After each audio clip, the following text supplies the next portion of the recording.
Well, feels like it's been a long time since we've been together for this class, doesn't it? It's been 3 weeks, if I count up correctly. 2 weeks ago, we had our special visitor here for Mission Sunday. Gloria Ryan's cousin was here, and it was a real treat. I really enjoyed getting to hear about some of the work that's going on with Africa, and I got to spend a little one-on-one time with her, and I just really enjoyed her. And then I'm thankful to Jay for filling in for me last week as I was taking my second week of vacation. But this morning I am anxious to get back our study that we've been doing here this fall. I am probably going to try to keep things a little bit shorter than a normal class period because, with these wonderful aromas floating around, I know your mind is not on, all these things. And so, on top of that, there's probably some people who want to set up and get things ready, so I will maybe try to keep things a little bit shorter than normal here this morning.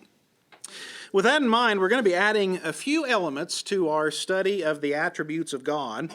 The last time that we were together, if you can remember back that far, we were looking at how God is not confined by space. Really, we've been looking at two different subjects, and both of them have to do with God's infinite nature. Okay?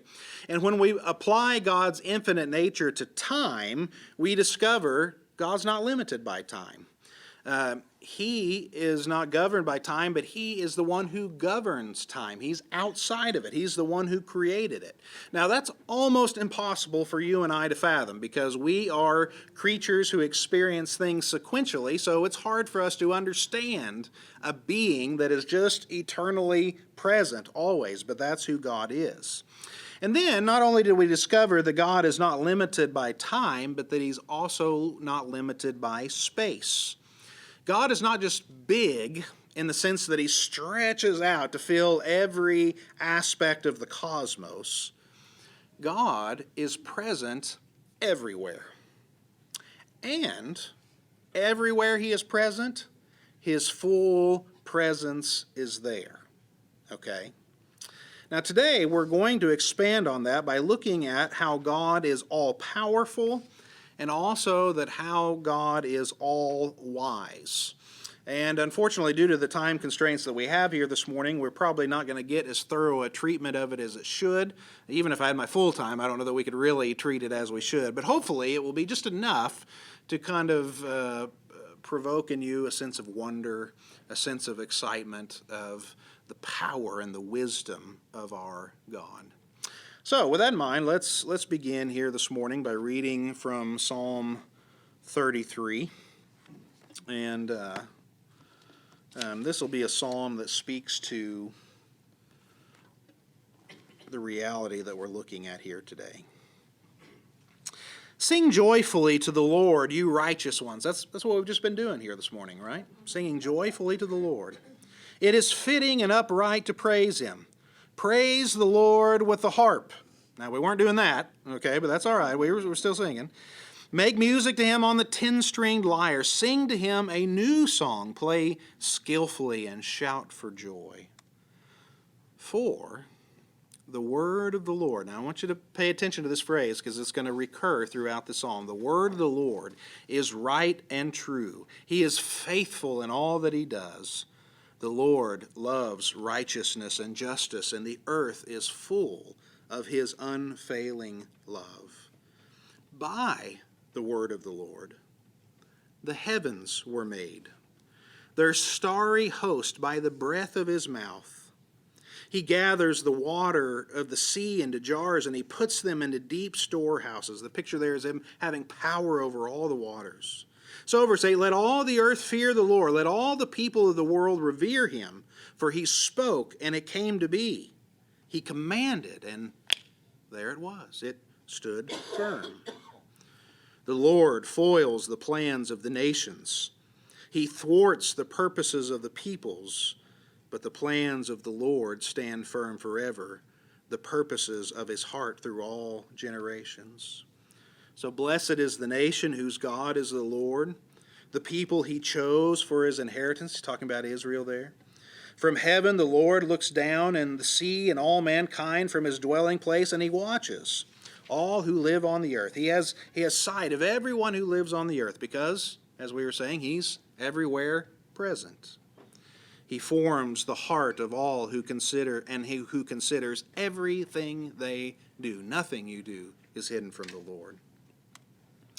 No king is saved by the size of his army.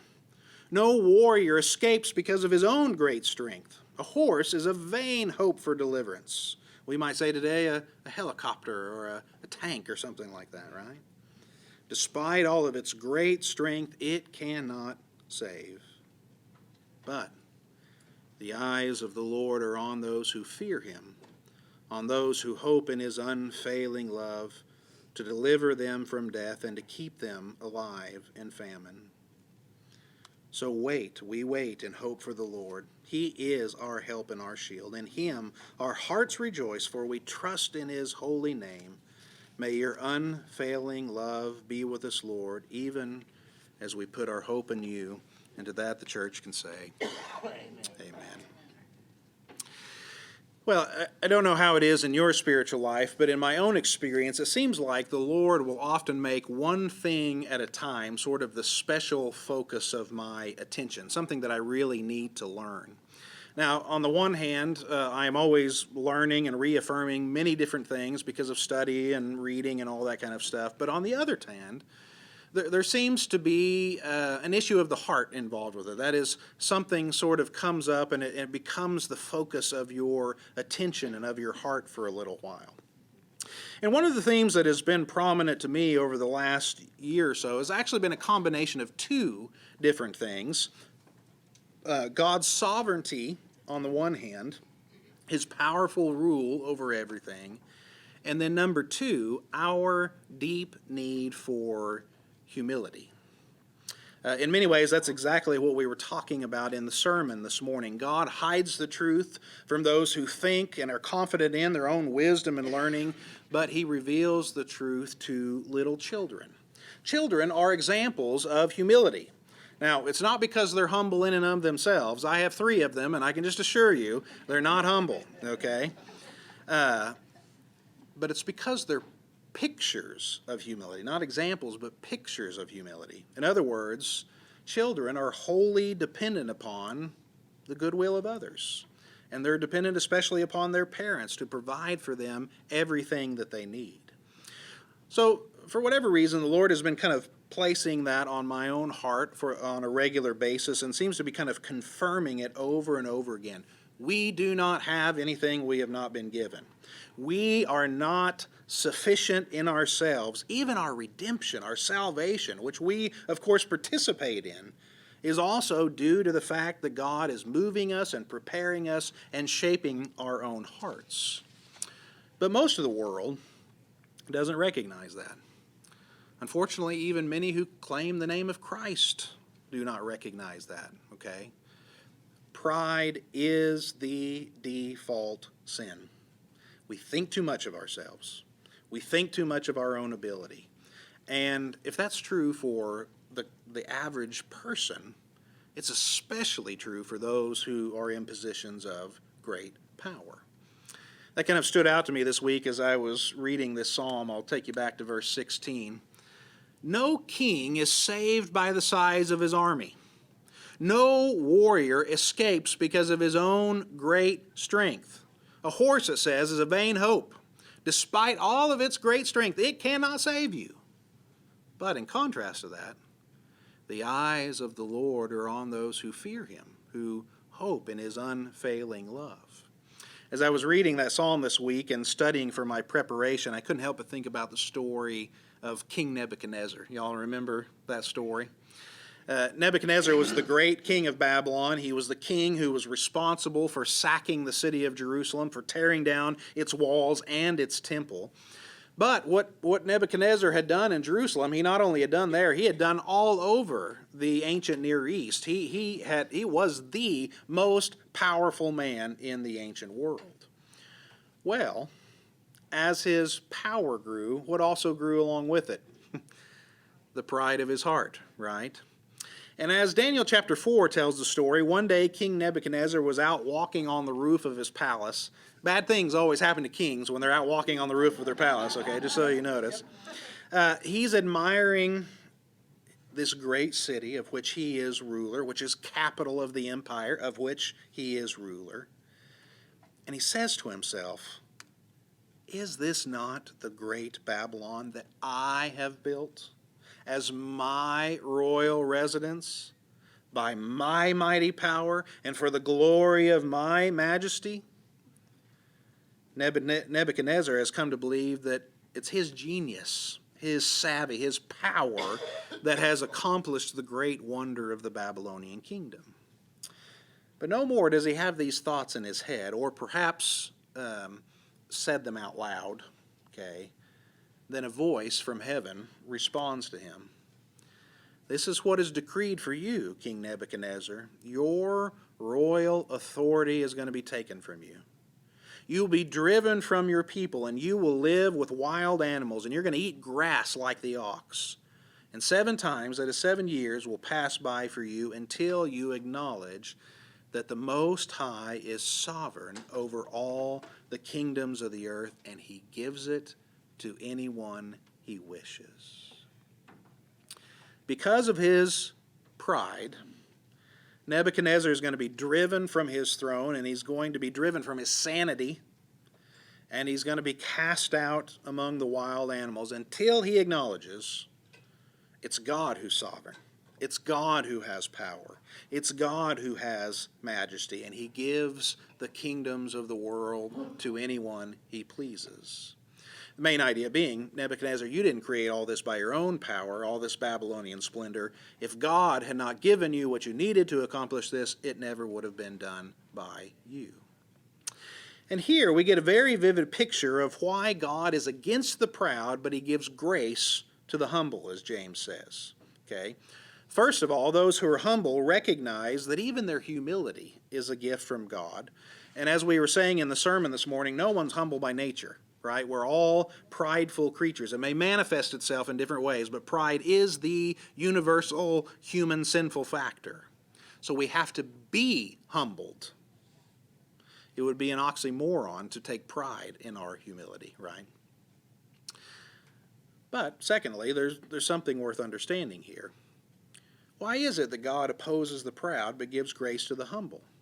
Why is it that, contrary to the way that it was in the ancient world, God does not admire strength and sufficiency, but honors the weak and the insufficient? And the reason is actually fairly and simple when you think about it. God honors the humble because they understand reality. They recognize that whatever power they may have, it is very limited power, but God's power, unlimited power. Okay? And so to be humble is to simply acknowledge what's true. As I like to say, reality always wins. So you want to try to align yourself with reality as closely as you can, because eventually it's going to win. Okay? Well, this leads to an important thought. We're thinking about our power, we're thinking about God's power, and we have to understand there's a vast difference between the two. Our power is derived from something outside of us. Okay? We do not have it inherently. It's something that we can gain. It's something that we can lose. It ebbs and flows. It diminishes in us when we use it. Remember my power lifting analogy a few weeks ago. When you go to do your reps, you lose that strength pretty fast. But it's also true if you do that repeatedly over time, you build strength, you build muscle. So it ebbs and flows. But power or energy is something that exists outside of us. It's something we're able to access, something we're able to draw upon. But if you and I cease to exist, power, energy, it would still be there, right? But God, on the other hand, does not draw his power from anything or anyone. Power is not something that exists independently of him. God is what power is. Okay? And because that's true, God's power does not diminish with use. He does not grow tired or weary. And anything that is logically possible, he can accomplish because he is power by definition. As the angel will say to Mary in that great Christmas story, Nothing is impossible with God, right? Now, the great example of this in Scripture is how God created the universe from nothing, right? Now, you and I, when we exert our power, we're using materials that are already in existence. For example, Larry, are you in here? There you are. Yeah, Larry came out to our family camp a few weeks ago, and he was making pottery, and so he was spinning that wheel. Many of you have seen him do that. He was molding and shaping, he was creating things, but he was using material that was already in existence. Okay, he's using something that already exists, and he has a certain power over it, but it is not, he can't just create clay out of nothing. But God, on the other hand, brought the universe, matter, into existence from nothing, nothing but his own self. And on top of that, the power which accomplished that was the power of his word. Okay, which is interesting. That draws us back here to our Psalm 33 that we were reading just a little bit earlier. Verse 6, by the word of the Lord the heavens were made. Verse 9, for he spoke and it came to being. He commanded and there it was. It stood forth. And if we stop to ponder that for a moment, that's actually incredible to think about, isn't it? That God has such power that he can create and bring things into being when there was non-being, at least physically. And it's not right to say that God has such power, although we use that language all the time. The correct way to say it would be God is such power. Okay? Now, with that in mind, I want to go back to something that I said a moment ago, but I kind of just threw it out there and I didn't really dwell on it. One of the things I said earlier is that God can do anything that is logically possible. Okay? But are there some things that God cannot do because they're not logically possible? And the answer is yes.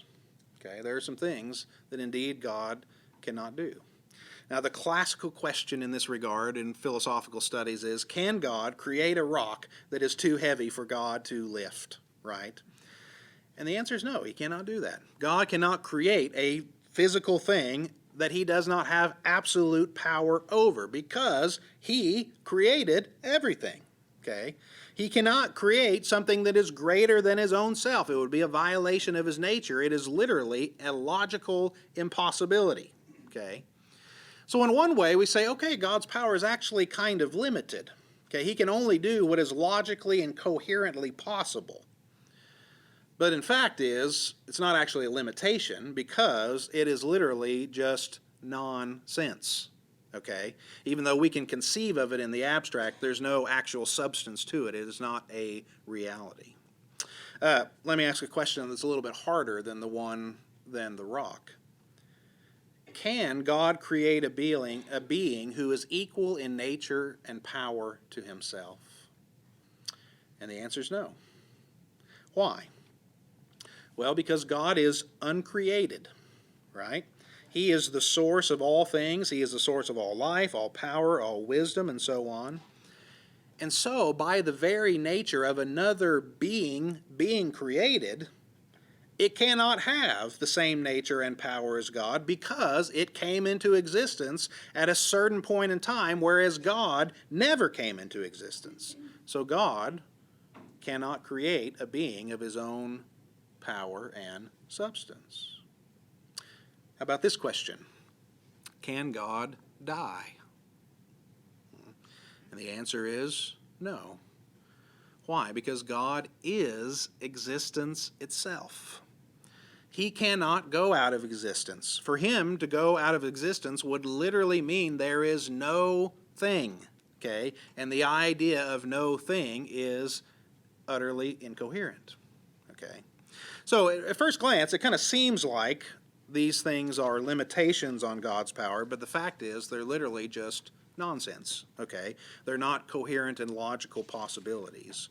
God is what power is, And if it is logically possible, then God has the power to do it. And how God does some of the things that he does, we simply don't know. How he brought the universe into being a physical thing, whereas it did not exist beforehand, we cannot know. Perhaps we will know one day, although I sometimes have my doubt whether finite beings could ever understand the infinite power of God. But God is absolute power and can do anything that is logically possible. Now, with our remaining few minutes here, before we feast together, which I'm looking forward to by the minute, I can just smell it. It's just getting better. Let me put another question forward to you that'll lead to the second aspect of this class. Can God create a being that is capable of keeping a secret from him? Now, you probably already assume the answer to this. Like all the other questions we've been pondering, the answer is no. And the reason it's no is because God is the source of all knowledge. He has created everything that exists. And because that is true, there is no knowledge by definition that God cannot know, because God is what knowledge is. Okay? But the question's not irrelevant. I haven't chosen it at random here this morning. At the moment, there is a kind of a competing theological system that has gained quite a bit of prominence over the last number of years. It can go by the name of open theism or by the name process theology. And I actually had a period of time where I was very much into this. It was kind of new and exciting to me, and I really enjoyed it, although I found that over the years it did not hold up to rigorous thought and study. But the idea of open theology or process theology is basically this. God created the whole universe, but he created it in a state of journeying. And to that degree, I actually would agree with that part of the statement if that's all that it said. Okay?